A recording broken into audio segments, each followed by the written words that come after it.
Հայաստանը 10 միլիոն հայի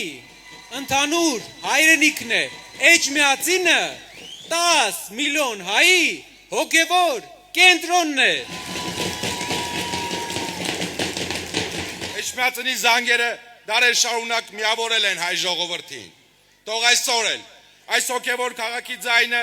դառնա նոր վերածննդի, միասնության, ուժի եւ հաղթանակի կոչ։ Ուժեղ Հայաստան, ազատ ու հզոր։ Տարիներ առաջ, երբ որ թուրքերը Մոսկվայում չէին թողնում, որ մեր Ծիրանը ծախվեր, միակ մարդը, որ կանգնեց հայ գյուղացու կողքին, որ մեր Ծիրանը չփչանա եւ մեր ֆերմերները խոշոր գումարներ չկորցնեն, դա Սամվել Կարապետյանն է։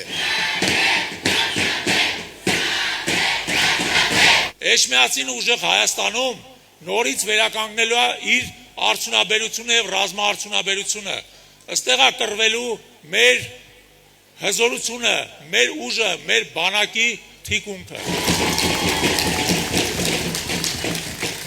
Ամենաճիշտ ճանապարհը ընտրությունների գնալն է,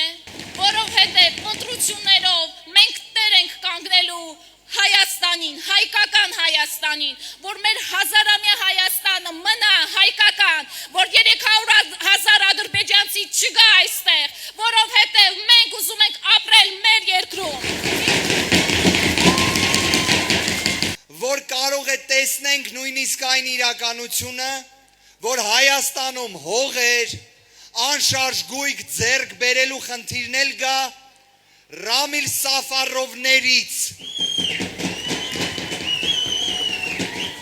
Մենք նախաձեռնելու ենք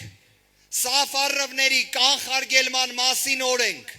ըստ որի արգելվելու է Հայաստանում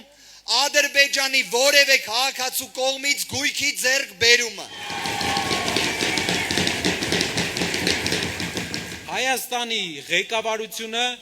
պետք է դադարի պայքարել սեփական կրոնի դեմ։ Հայաստանի ղեկավարությունը պետք է հասկանա, որ բաներ կան, որ իրանից մեծ են։ Հայաստանի հաջորդ ղեկավարությունը հասկանալու է դա, Էջմիածինը դառնալու է առանձին հոգևոր կենտրոն, առանձին քաղաք եւ Հայաստանի ամենազարգացած տուրիստական կենտրոններից մեկը։